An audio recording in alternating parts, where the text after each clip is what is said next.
السلام عليكم ورحمة الله.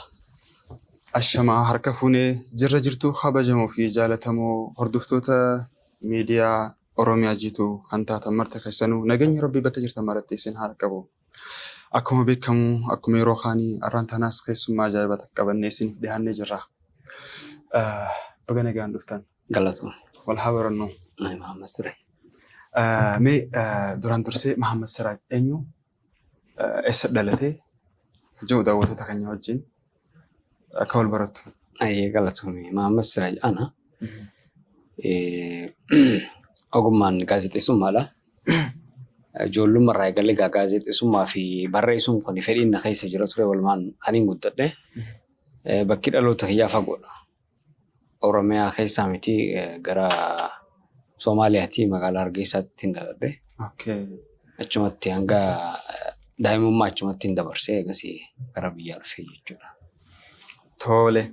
محمد سراج جمع غازيت اسم ما أكمل دفع مدنون جلك بيس هفتات نجرتي.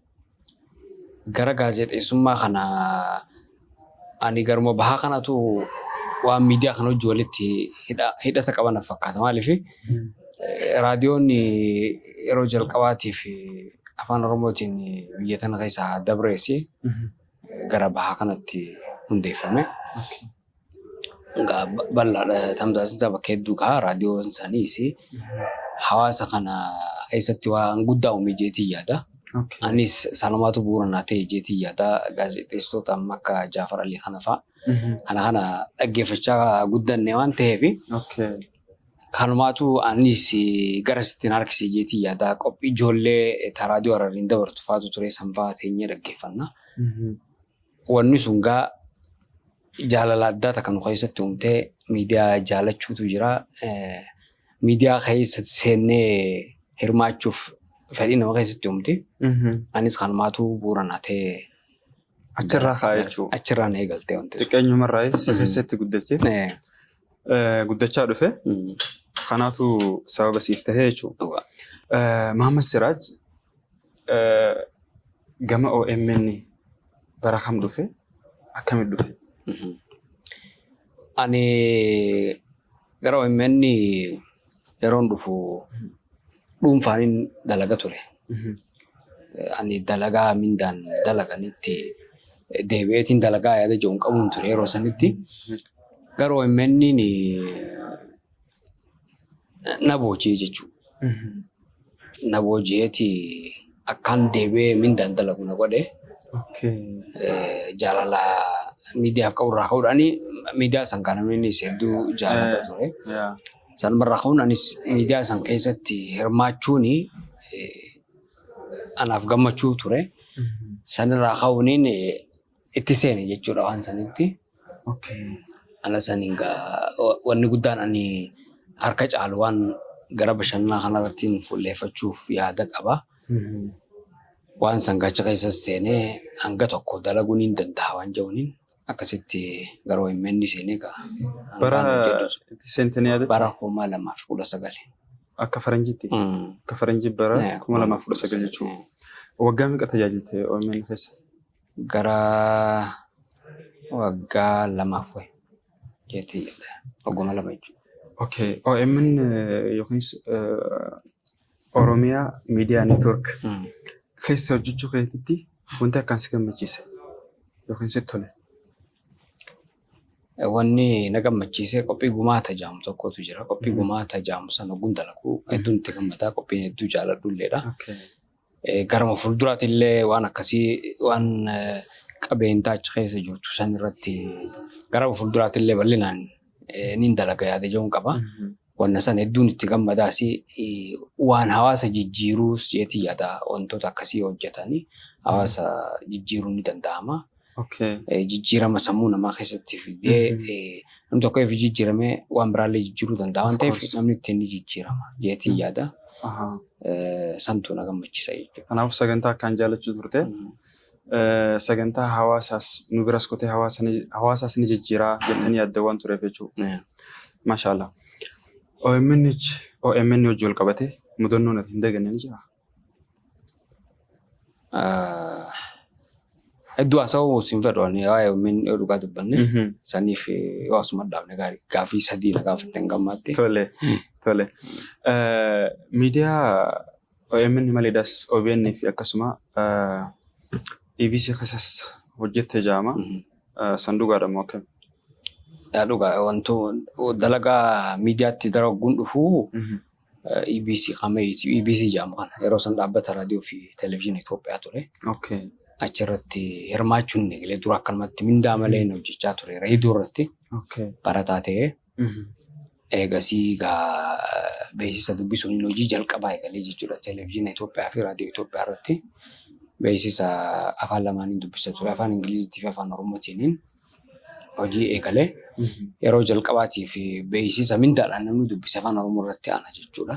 Haala saniiniin akkasii waan san jalqabee anaaf jalqabaati jechuudha. EBC nama jiru kuni yeroo san dhaabbata raadiyoo fi televezyiinii Itoophiyaa jedhama ture.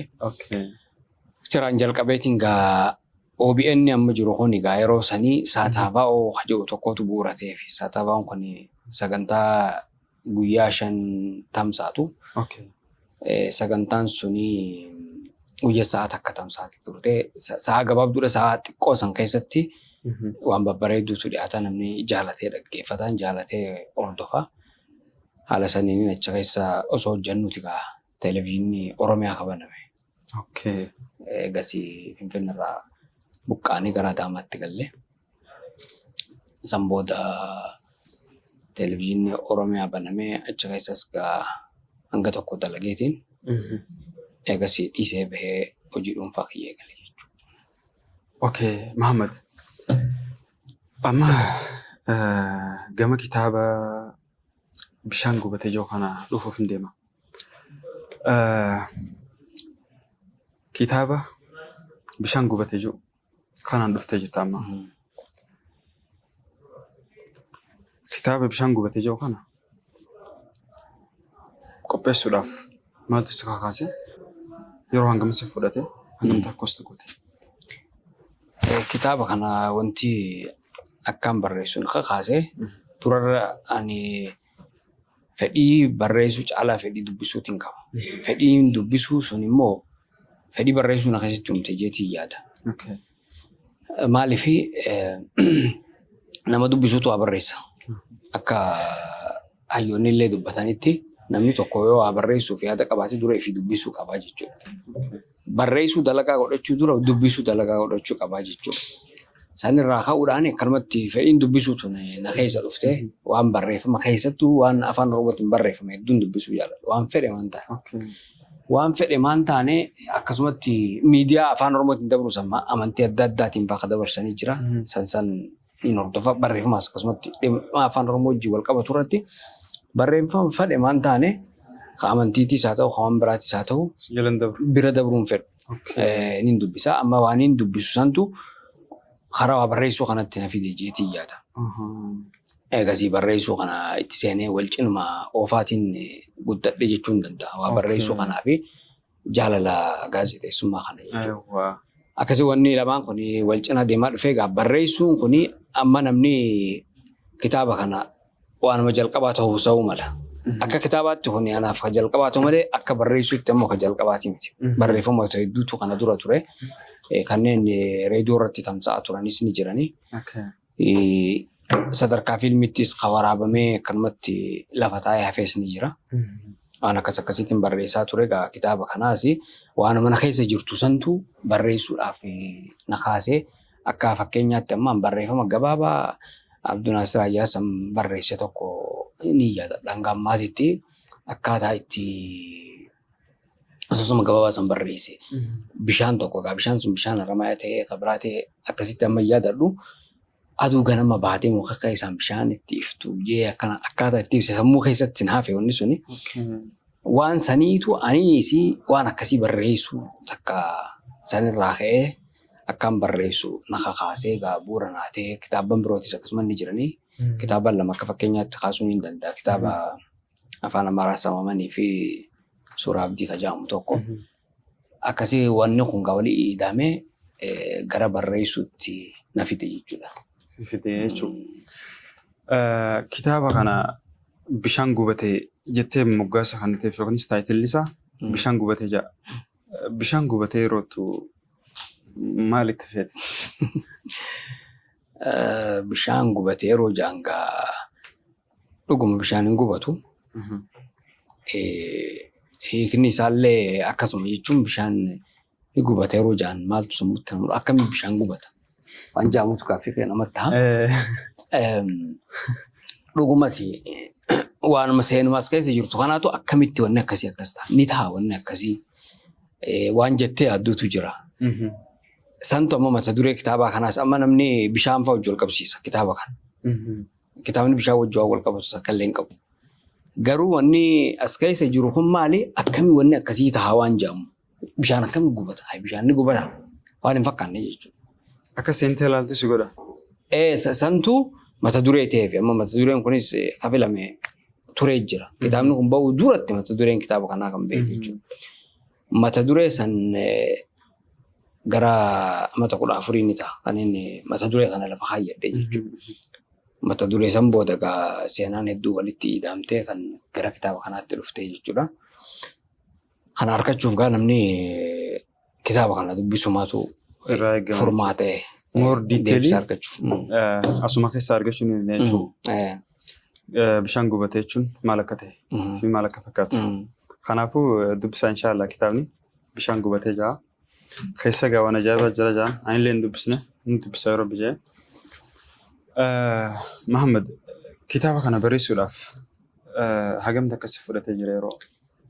Gaaffii tan gaafatte ni raafadheeti. Kitaaba kana mata duree gaafaan kaayirraa barreessu eegale. Wantoota jireenya keessa nama mudatu waan san dura beekuu fi kan san booda jirus walitti hidheetiin barreesse.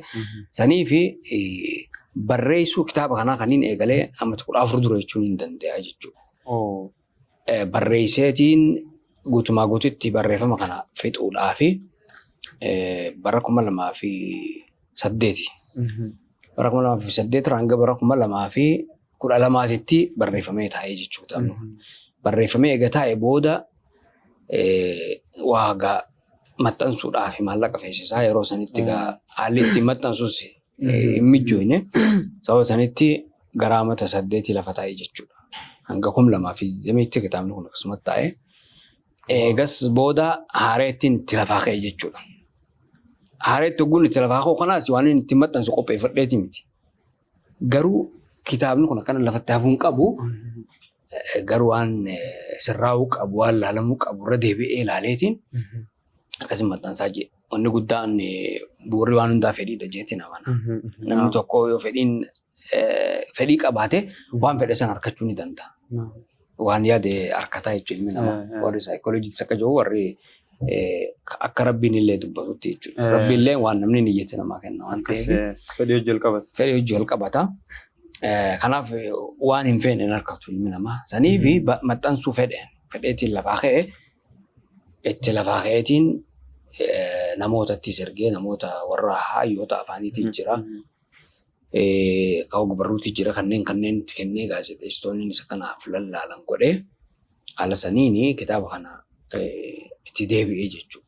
Ifii dura laaleetiin hanga dhumaatitti waan akkam ta'uu qaba waan jiru waan itti da'amuu qabus waan raafuu qabus eegaan laalee booda namootatti kennee haala saniini naa lallaalanii gulaalanii kitaabni kun akkasitti eegasii bahuu danda'e jechuudha. Amata 8 booda akka haaraatitti ba'e jechuudha. Kanaafuu kitaabni kun kan barreeffame waggoota dheeraa dura jechuudha. Kabeetu amma malee. Kudhan amma walumaa galatti katabamee eega taa'ee amma 10 guutee jira jechuudha. Amma 10 jechuudha. Kana hundaa'uu ta'uu isaatiif sababa akka ta'e rakkinuma faayinaansiiti jechuudha. Rakkuma maallaqaa. Alhamdulillah garuu amma ba'ee jira. Alhamdulillah. Rabbiif galanni haa gahu. Kitaaba kana maxxansuuf hangamtaa kosti goote? Kitaaba kana kitaaba oguu maxxansitu beektaa baay'ina isaa maal haala saniin ilaalteeti haa maxxansitu. Yeroo duraa oguu maxxansitu gara 152 kan inni itti baase. lammaffaa maxxansuu 200,000 fi wayi.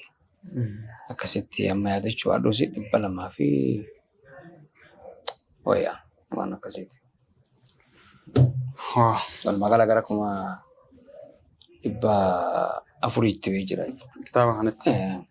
Haga 400 kosta godhee jira jechuudha. Waan guddaadha. Hamma yaaddetti milkaa'itiin jira jettee yaadda moo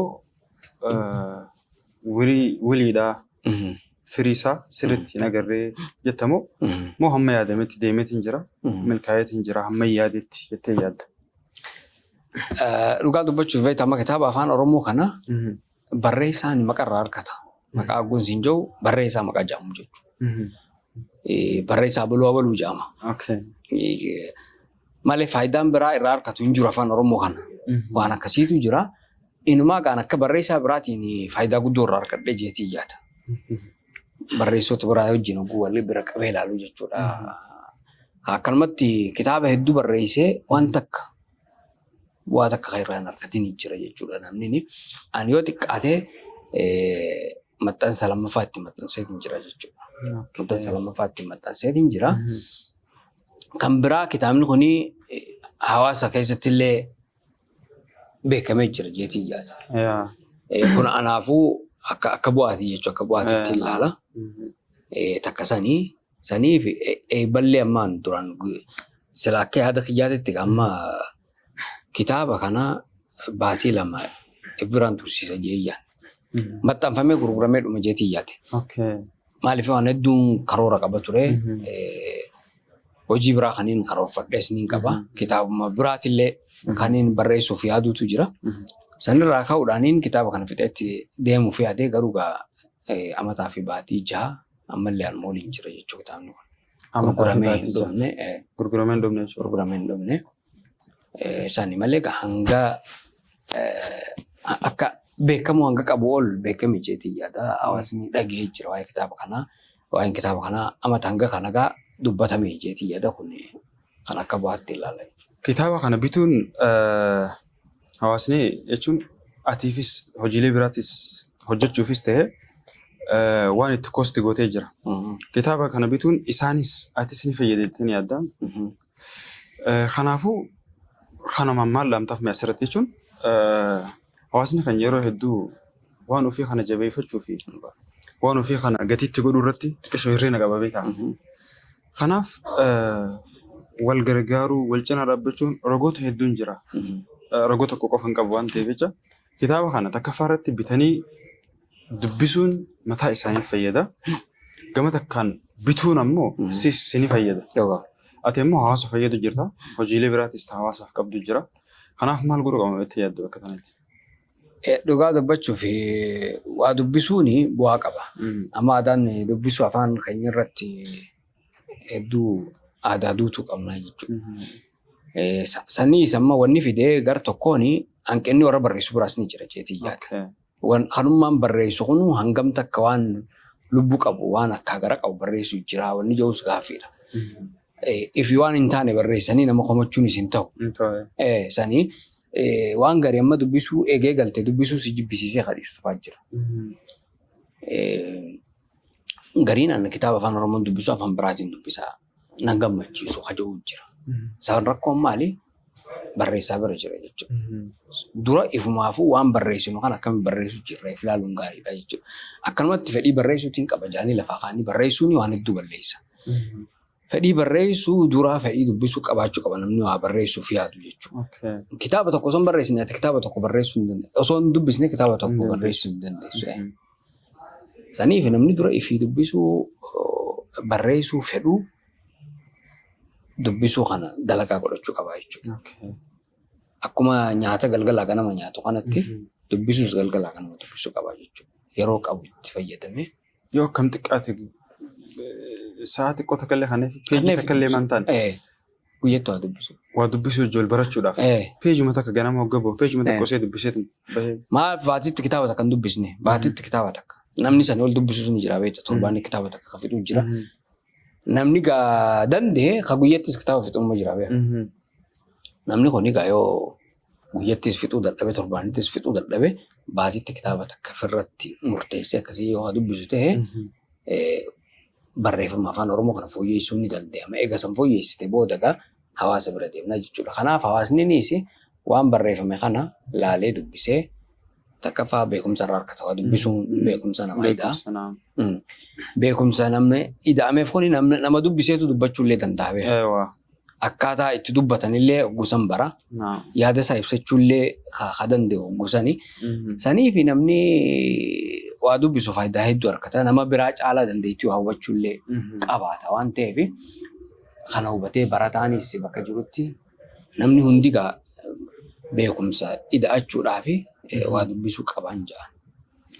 Aadaa dubbisuu kana haa barannu, dubbisuu kana aadaa haa godhannu jechuudha. Ooma fedhee waa ta'u ati ooma dubbisuu namni beekta sa'a dheeraa dubbisuu kitaaba guddaa dubbisuu borii ta'uu danda'a. Garuu ati of barsiisuuf jettee guyyatti maaliif peejii takka hin taane peejii takka yoo xiqqaate dubbisuu qaba jettee yaadda jechuudha namni kun. Tole kitaaba kana wajjin jalqabsiisee mudannoon hin irraanfanne ni jiraa? Ani mudannoo kana akkasitti yaadadhu. Akkasii? Kitaaba kana wajjin wal qabsiisee waan addatti akkas jee yaadadhu hin qabu. Garuu amma mata duruma isaa kana fa'aa wajjin wal qabatee mata duree kee hariifatu fa'aa jira manamne. Bishaan gubatee maali? Akka adda addaatitti kitaaba eetaa. Amma yeroo tokko amma takka maal naan jee maal jechuudha jee bishaan gubatee jechuudha. Mata duree kitaabaati. Jeeni ani garuu akkamittiin hubadhaa naan jee jechuun inni akka ififadhutti hiikkatee akka malee balaaleffate kitaabuma kana. Ana jechuun bishaan gubate jechuun tafsiira isaatti kan muka. Bishaan gubate jechuun hoogganaa faayidaa malee hafee jechuudha naan jee. Akkasii hiikkate jechuudha. Amma bishaan gubate jechuun ana asoosamni kiyya hoogganaa wajjin waan takka waan wal qabatu hin qabu. Bishaan wajjin illee waan wal qabatu hin qabu jechuudha. Tanaan yaadadha amma jechuudha. Akkaataa namni itti hiikkatu kana. Nama adda addaa jiraan. Kitaaba kana taayitila isaa ilaaleetuma kitaaba kana jajji godhe irra murteessee hedduudha. Garaagarummaa faranjii fi nu gidduu jiru tokko yaadadha jechuun isaan yeroo nufi waan isaan dinqisiisu harkan takka waan addaa harkan takka maali wanni kun jaanis sarchi godhuu jalqaban wanta kun maal of keessa qabatee jira waan jiru deebisaa isaa isa keessa barbaadan nu biratti ammoo akkanumatti ilaalteetuma akkana jetteetuma murteessitee irraa hafuu takkaa jira. Ganda dhaqee barbaadan mala kitaaba asii dhiiseeti ganda dhaqee deebisaa barbaada beekta. Inta wanni akkasii amma kitaaba kana mata duree ilaaltee murteessuu abadan nama hin dandeenye. Nama tokko fuula isaa ilaaltee aboo namni kun nama gaariidha barjechuu hin dandeessu nama takkaan rakkina. Sani beekta kitaabnis akkasuma. Gubbaa ilaaltee murteessuu hin dandeessu. Waan kitaabni kun qabu keessa ilaaltee barta malee mata duree. Mata durummaan kunuu bara akka kitaaba dubbisuus qajeelchaa bara. Bifa sanii yoo hubatame bareedaadha jetti yaadaan. Mata dureen isaatu an amma yeroo mata duree isaa dhaga'u sarpiraayis hin taane. Garuu something waan takka waan addaa waan haaraa waan akka namni dubbisuu wanti nama hawwatu taasisa jeetii yaade. Ilmi namaa beektaa saayikooloojii wajjin wal qabatee yeroo hedduu waan ilma namaatiif hedduu dhiyaatuu fi ilmi namaa ittiin dinqisiifame waan san arguudhaaf hawwii guddaa qabu jira. Amma ati loojikni kee bifa saniin deeme namni hin hubanne garuu. Bifa saniin hubatamuu qaba. Ja'a Mahammad jechuudha. Jireenya kee keessatti yeroon jabduun ati hard jettee yaaddu ati dabarsite ni jira. Jechuun hedduu jira. Amma fakkeenyaaf waraabaa hin reefu na gaafattee turte. Hedduu haasa'ullee hin feene aniisi. Maaliif jireenya kee keessatti waan hin raanfanne waan achi keessa na mudatee jira. Maaliif miidiyaa tokko nama akka itti hiikkatu qaba. Ati beektaa bilisummaa qabaachuu qabda dalagaa dalagaa takka keessatti. Dalagaa dalaguutti bilisummaa qabaachuu qabda. Yoo bilisummaa yaaddu san hin arganne waan san sammuun teessuutti nama inni dalagaa jechuudha. Yookaan waanuma sitti kan nama san dalagdee deemta malee bilisummaa saniin hin daleetu bilisa taatee hin daleetu. Sanii fi amma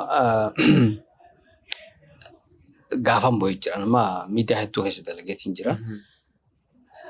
Akka daa'imaatti yeroo hundaa'ee bo'eetu jira. Maaliif san jechuun ani miidiyaan bilisaan itti dalagu jee seeneetiin maaltu na mudate amma gaaf takka komii hawaasaa kan oguun karaa irratti argu beektaa. Ana osoon barataa ta'ee jiruutiin waan takka oguun karaa irratti arge bilbileetiin kaameeraa naa erga jeeni dalagaan jaaweta ifiifin akkana yaada. Garuu oguu itti seentee agartoonni akkasiin jiru asuma dhaabbatanii kaameeraa naa ergin taatu wanni akkasiin jiru wanni kun taamuun ta'uu mari'atamee akkasitti dalagama. Komii hawaasaa kana waan si bochisu waajjira waan ta'eef sansanii yaadaa amma wanti inni irraanfanne takka maali? Dhiira laala akka yeroo hedduu dhiirtuun boo'uudhaan hin beekamtu beeku. Dhalaatu booyaa waan jabaatee boochisa. Dhiira lafa isaa ta'e inni gaamata meeqa itti laffa'ee harkate kaartaa isaaf kennamerra kaartaa biraa baasanii akkanatti booyu barsiisa. Lafa sanuu hangam takka itti rakkatee akka harkate rabbi haa beeku.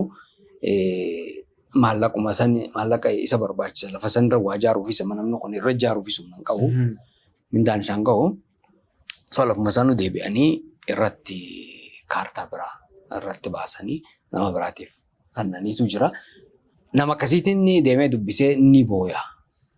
Ni booya waan sana oguun dalagu waan naan jaame takkaatu na boochise. Maaliif ati lafa bakka sanii qabdaa'ee deemtee daleettee yoo ta'u kana. Nama kaameeraan sodaachisee lafa tiyya san tanii hajaa qabu san akkaan dhaqee fixadhuuf jechuudha. San in my life waan santu na keessaa hin banne jechuudha. Tana yaadadha jechuudha. Hundinuu dabara. Almost amma dabaree jira. Dabaree jira. Namuu beektaa ni qaba. Maamma Siraaj amma maalirra jira? Ani amma kitaabaan eebbisu jira. Kitaaba eebbisu yookaan kitaabaan gurguru jira jechuun ni dandeema. Ammaa fi tana wanni ni jiru gara fuuldura karoora yoo ta'e malee ammaa fi dalagaan tiyya kitaabuma kana hanga dhumuutitti kanuma fixuufiin kanarra jira jechuudha. Hangi maxxanfame kun inni harkaa dhumu qaba jeetiin yaada. Fuuldura maal sirraayina? Waan hedduudha. Fuuldura waan hedduudha. Rabbi jee. Akkuma reefu kaasnee sagantaa tam jaalattanaan jettee wantaan jaaladhu sitti meesanitti. Gara fuulduraatti waan sadii irratti dalaguuf yaada qaba. Ta duraatti afaan irratti dalaguuf. Ani Oromoodha afaan kiyyaillee afaan Oromooti. San waan ta'eef afaan eenyummaa kan ibsa jeetii yaada waan biraa caalaa namni huccuu aadaa uffatee Oromummaa isaa ibsu badha. Huccuun aadaa Oromummaa namaa ibsuu hin dandeessu. Faranjiinis huccuu aadaatiin Oromootiin deemuu dandeessi waan ta'eef jechuudha. Kanaaf wanni eenyummaa kiyya ibsu ta duraa afaan waan ta'eef afaan kanarratti dalaguun fadha. Afaan kuni balaa keessa seenuu hin qabu. Balaa keessa seenuu hin qabu wagguun jiru akkaataan afaan Oromoo amma itti fayyadamaa jirru balaarra isa buusu jira jechuudha. Akkaataa itti hiikamu. Maaliif afaan Oromoo keessatti jechoota afaan Amaaraatti wal bira qabee namni dhiyuma tana nama tokko wagguu haasa'uun dhagaa beekta. Maal barbaadda? Maal ta'uu barbaaddaa jaa? San jechuun amma barbaaduun waan badee barbaadanii beeku. Maal feetaadha sila? Fedhuu fi barbaaduun adda adda afaan Oromoo keessatti. Garaarsii kana yoo deemte amma soquu jaa. Soquu barbaaduu san bakka bu'aa beeku. Jecha lama qabna amma soquus qabna barbaaduus qabna. Fedhuun ammoo kan biraati jechuudha. Fedhii keessaati. Barbaaduu waan bakka biraa deemanii barbaadanii beeku. Sanii fi nyaachuu hin fedhu dhuguun fedhu waan kana jechuu dandeessa. Si galame afaan Oromoo maala kanarra jira. Ka afaan Amaaraa yoo fudhatte amma mafallag jaa lamaanuu mafallagi jechuudha. Amma nutis deebisnee tokko goone. Kas ilaalama fedhuu fi barbaaduu ta'e kana deebisnee maal barbaaduu ta'e hundi. Afaan Oromoo bal'aadha beektaa? Guddaadha afaan bal'aadha. Kanaaf dhukkuba kanarraa fayyuu qabaa jeetii yaada afaan Oromoo. Kanarratti dalaguun fedha. Amma naannoo yeroo takka Harargeen yookiin ijoolleen Dirreedawaa yookiin afaan Dirreedawaadhaa Khazaanii ni jira. Keessa makuu takka.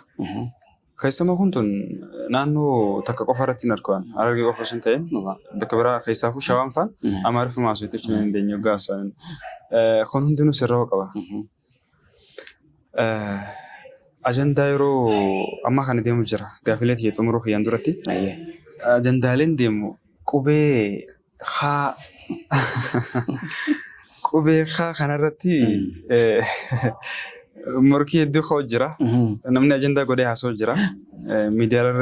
Miidiyaalee sooshaal neetwoorkii kanarra hedduu naannoo jira waan ta'eef.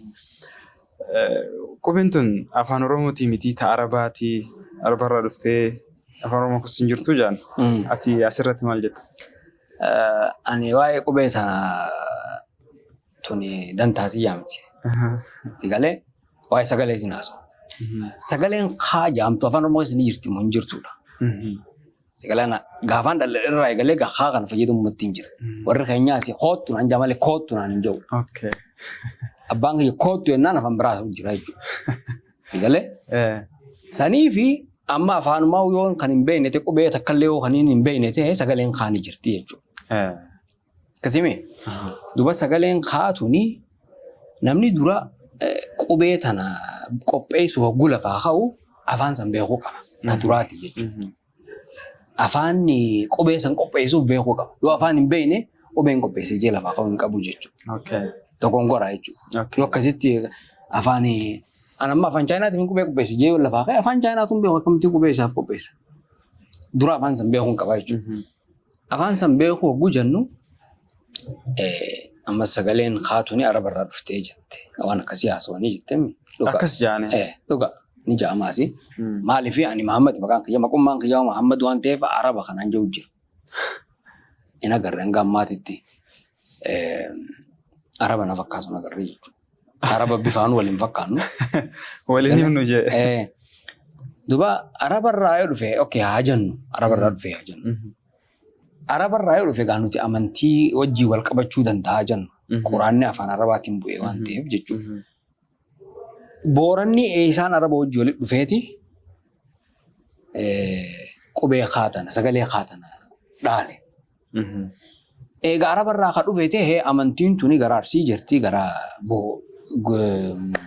Jimmaa jirti. Warri Jimmaa kunoo haa kana maan dhaalin Arabarra. Jimma keessa quraanni qaraama. Baalee Farsii keessa quraanni qaraama. Isaan kunoo haa kana akkamitti dhaaluu dadhaban yoo amantii wajjii wal qabate Araba wajjii kan wal qabatu ta'e jechuudha. Egalee saniif sagaleen tuni sagaluma afaan Oromootii walumaan kan turte jechuudha. Afaan Oromoo kun bara afaan Kuushii warra Kuushirraa kan dhufe beeka. Kuush jechuun Afaar Somaalee kan jarri kunis ni qaba jechuudha. Saniif ati haa kana fuutee Somaaleefis kan nu hin dandeessu. Maaliif afaan Somaaleef Afaar wajjin waan tokko goonee itti fayyadamnu fa'aa jira. Fakkeenyaaf 5 afaan maaliiti yoo siin jee namni afaan Somaaleetti jettamoo afaan Oromootti. Afaan Somaaleetiinis 5 afaan Oromootiin 5 jechuudha. Hin jiru inni akkasii. Ka Somaalee keessa jiru Oromoo keessa jiraachuu mala, ka Oromoo keessa jiru Somaalee keessa jiraachuu mala jechuudha. Kan addaa waan baasuu dandeessu miti. Saniif sagaleen tun sagalee afaan Oromoo ta'uu isii nama gaafachiisu qubee dura sagaleedha. Sagalee namni kaayuu qabu nama afaan beeku jechuudha. Amma hubannoo fakkaata. Wanti ajandaa guutanii nu haa haasofitaniif hin jiru. Xumura irratti Muhammad namoota galatoomfachuu barbaaddu yoo jiraatan. Ani egaa dura irratti Rabbiin galatoomfadha. Namoota immoo egaa namni inni galatoomfachuu fedhu yookaan galatoomfachuu qabu hedduutu jira. San ammoo lakkaa'ee fixuu hin danda'u. Kitaaba kana barreessuurraa eegalee hanga maxxansuurraa eegalee hanga eebbisuutitti namoota hedduutu na wajjin ture jechuudha. Kitaaba kana fuudhanii biiroo isaanii kaayanii akkuma biiroo xiyyaatitti yeroon fedhetti dhaqee baaseetti kan fayyadamuuf nama hanga ammaatti na waliin jirutu jira. Kitaaba kana beeksisuudhaan halkanii guyyaa dalagaa godhatee itti jirutu jira. Kitaaba kana akka gurguramuu fi galgala kanuma kan itti yaadda'utu jira. Nama hedduu haala kanaan na cinaa dhaabbatu jira waan ta'eef kana hunda immoo maqaa himee fixuu hin danda'u waan ta'eef eebba kitaabaa irrattis nama hedduutu na cinaa dhaabbate hunda isaaniitinuu galata guddaa na biraa qabdanii jaanii jechuudha. Galatoomaadhaa ulfaadhaa isin jaachuudha. Egaa hordoftoota keenya kabajamoo fi jaallatamoo sagantaan qindeeffannee haga ammaan tana isin biraan gahaa turre kana fakkaatti turtiin obboleessa keenya Mahammad Siraajii wajjin goone dhumarratti inshallah kitaaba kana bitadhaa dubbisaa walis afeeraa kanumaan jechuun obboleessa keenya gargaaruu dandeenya. Akkasumaan ana dhageessanii hawaasa bitadhaa dubbisaa hiriyoota keessaniifis sheer godhaa. Aadaa dhumarratti akka dhaamsaa godhee wanniin dhaamuu barbaadu takka namni keenya hagam takka akka nama isaa jabeeffachuu qabu qadrii nama sanii yeroo dhabe fa'aa eega dhabe fa'aa sharaa dhaabuudhaan taasisaa godhuu eega dhabe booyuu kana qaba yookaanis kana qabna yeroo hedduu kun akka hin taane hamma dandeenyutti namootan gargaarsa keenya barbaadan haa xiqqaatu haa guddatu wal cinaa dhaabbannee aartii duudhaa aadaa afaan kanaa haa guddisnu. Isin ja'a galatoomaa waan nu daawwattaniif iddoo bareedaa akkanaa kanatti akka waraabnu kan haala nu mijeessee B-Capital Hotel hedduu galatoomfannaa. Hamma torban sagantaa birootiin keessummaa biraatti walitti deebinutti nagaa rabbi keessa nuuf tura. Salaamu alaikum.